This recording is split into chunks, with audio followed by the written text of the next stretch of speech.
Hello, this is Amanda, and I'm making an instructional video on how to make an origami flower or lily. This is one of three shapes we want to put in our gift bags for the shut-ins, and we've chosen these three shapes because they hold up fairly well when put in a bag, and also because they're appropriate for different skill levels. This is the harder shape that we will be making, so if you need something easier, feel free to check out another one of the videos. I find instructional videos very useful, but if you would prefer to have paper instructions, we do have those here at the church, and you can take those home with you. Just let me know if you need them, or I'll try to put some, along with some origami paper, outside of the glassed-in area off the elevator in the main church building here. Origami is the Japanese art of folded paper. You can use any paper so long as it's square, at least for this shape. And it really doesn't matter what color, whatever pattern you want. Also, whatever size you want. This is about 5 inches and 3/4 by 5 3/4, but you can use any side. You see the origami paper comes with patterns and colors on one side, or sometimes just with one color on one side and another on the other. I've chosen just a simple plain paper that's the same on both sides so that you can see my crease as well, but I've made a little pattern on it on one side so that you can tell which side is which in case you're working with one that has a pattern on one side. But you can use any paper. Now, if you want to, you can use copy paper or notebook paper, but you will really find it much easier to use origami paper. Origami paper is thinner, so it folds better and it makes firmer, more crisp, better creases, and so you really will find it easier. So if you want to pick up some origami paper, you can get some at Hobby Lobby or any craft store. Walmart, I think, also has origami paper. We also have some here at the church, and I'd be glad to let you use some of ours. Just either see me to get some, or I'll try to put some outside the elevator down there along with the paper instructions. So you can just pick some up. Please try to only use this paper for the shut-ins, though it is a little bit expensive, so we'll save the church some money that way. The secret to good origami is precision, being careful to make exact folds and firm creases. Because of this, it's very meticulous, and some people find it tedious, but others find it very relaxing. So it just kind of depends on your personality and perhaps your temperament at the moment or your state of mind. But it does take a good bit of focus and patience, especially at first. But once you get the hang of it, you can really relax and enjoy it and move through several of them quite quickly. I can do one flower in about 3.5 minutes. They make great gift bouquets, too. If you ever want to make some to give to somebody in the nursing home or the hospital, they work well because you can, this is a view of the top, because they don't die and they also don't have allergens, so they work well in nursing home or hospital settings. But they look nice as a bouquet. You see, you can make them in any different patterns and put them together, or you can make them all the same to make a bouquet of the same color. But what we will be making is just single-stemmed flowers, and so just like this. So later on, you just need to turn in this top part, and later we'll have somebody to snip a little hole in the bottom and put the pipe cleaner in for the stem, and we attach leaves that say, "With love and prayers from First Baptist Church of Clinton." And that brings me to the second secret of good origami, I believe, is that you need to think about the person who will be receiving your gift. Think about them and pray for them. That way you include your love and your prayers right in each fold. Your thoughts and your love is enfolded into the gift that you give. That makes it very meaningful. So please try to think about the recipient as you make this. Without further talking, let's go ahead and get to folding. So for this shape, you want to have whatever color or pattern, whatever side of the paper that you want to be on the outside of the flower, you will have that facing down, okay, to start out with. And so I'm going to have my pattern side facing down, and then what you do for the first fold, you're going to fold edge to edge. So you take this, you fold it in half, and I'm going to make sure that my edges line up very nicely, and I'm going to fold my finger across the center. That makes it precise. And I am going to try to make sure with my fingernail or with a pin or with a ruler that you make that just a good crisp crease.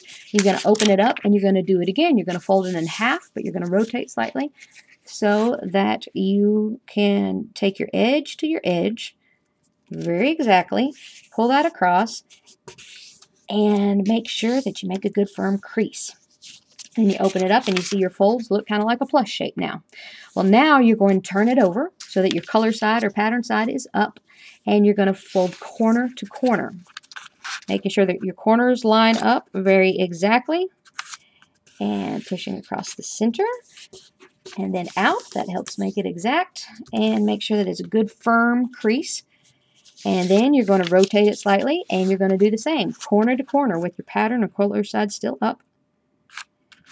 Make sure you line them up exactly, and push out to the edges. Make sure it's a good firm crease. And so now you have folds going every which way. What you're going to do now is you're going to turn it over so that your color or pattern side is down. And you see how it's sticking up a little bit right here?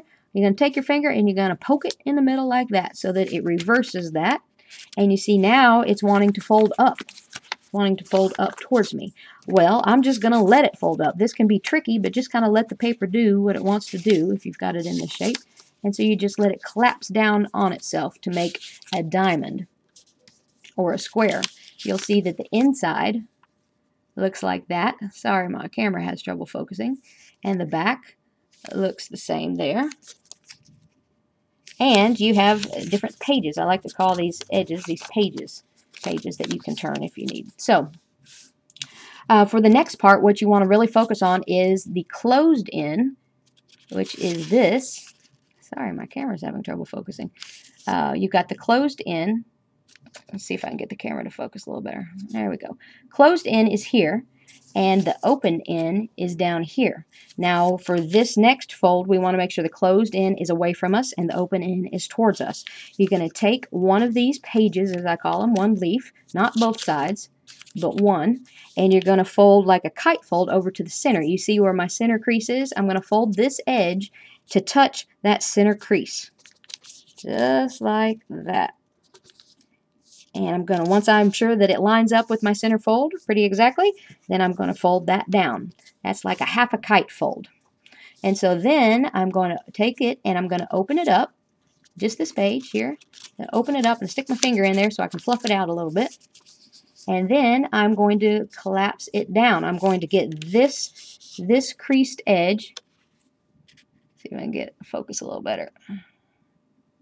Well, that didn't help. Yeah, this creased edge to line up with this center crease as well.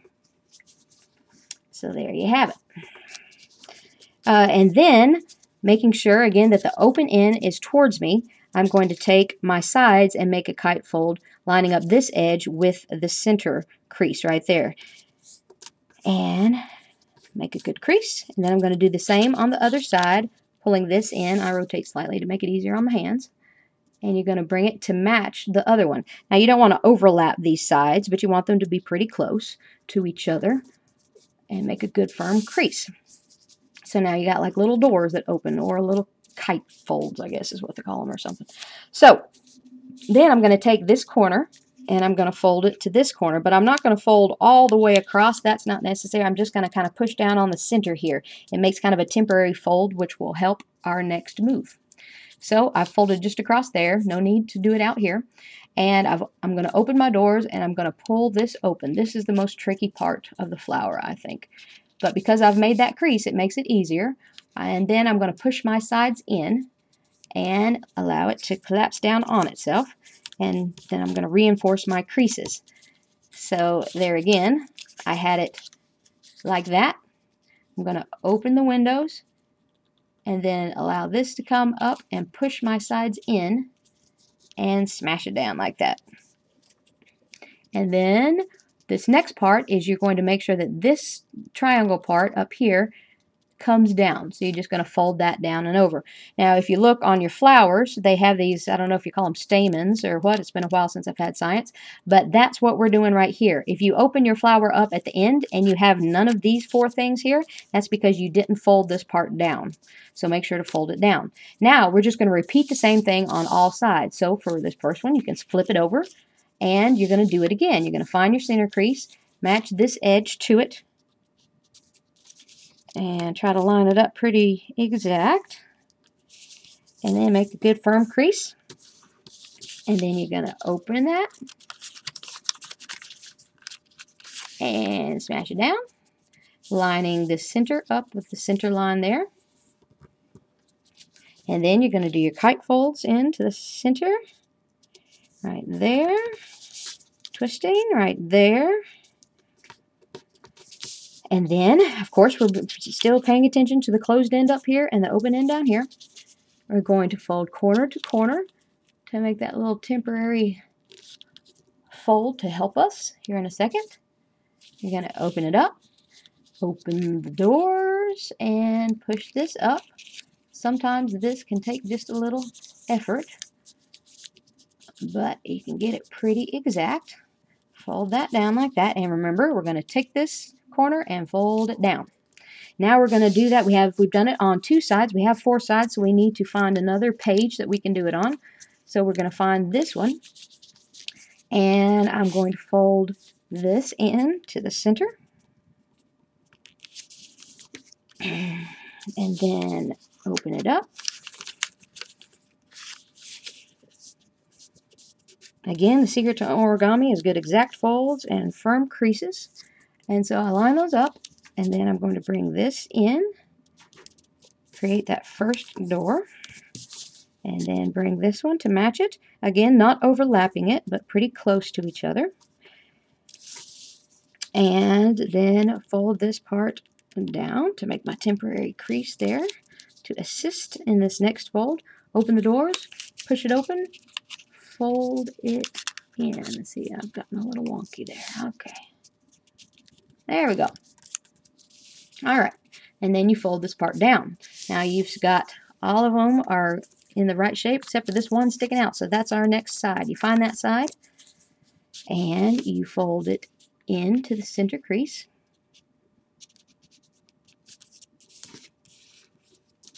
And then open it up. Fluff out those sides and then smash it down with your center creases and lining up. And then fold your doors. And take this side, fold it in to match. Okay, now fold the top corner down to the bottom corner. Open it back up. Open the doors. Fluff this out and push these sides in. And making the sides come in as close as you can to each other. And then I'm going to fold this part, fold it down. Okay, now, this whole time you've had this closed end facing out and this open end facing towards you. Now you're going to flip it. That's important to do. Don't forget to flip it. That's often a mistake people make. Now, also, you see that we have, I call this not a blank side because, see, I've got my folds right here. But I want to open it up to where there are no folds. See, so I turn the page, and I call this a blank side because it has no folds on it. So you can do the same back here if you want to make it a little more even feeling. So I've got the open end that way, and I've got no folds here. And the closed end towards me. And I'm going to take and do that same fold, a kite fold. I find my center crease there, and I'm going to fold the edge over to meet it in the center. Get it as exact as I can. And I'm going to press that down, making a nice firm crease. Then I'm going to take the other side, and I'm going to do the same. Kite fold it in.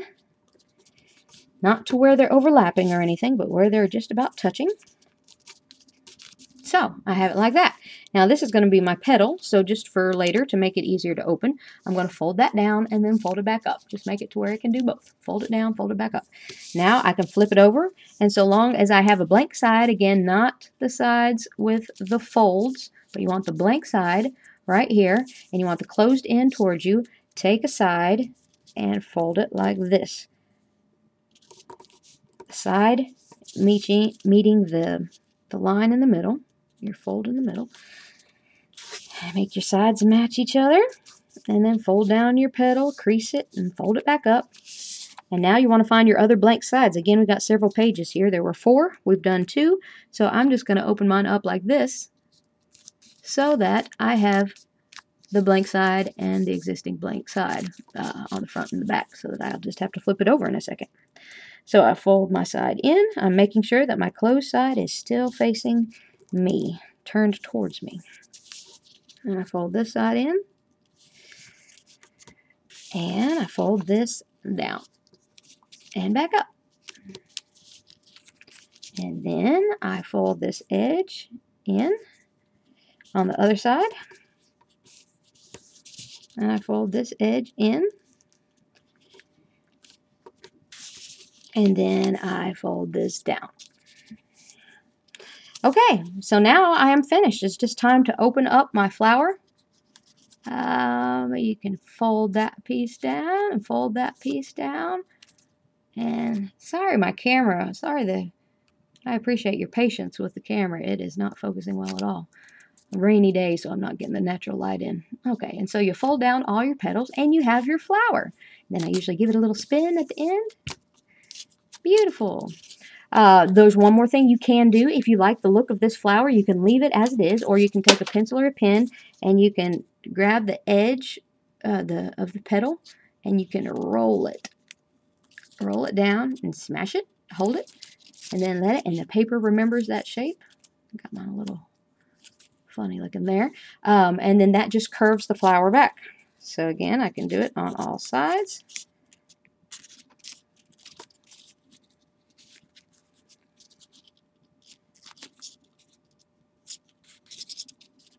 And I now have a curved flower.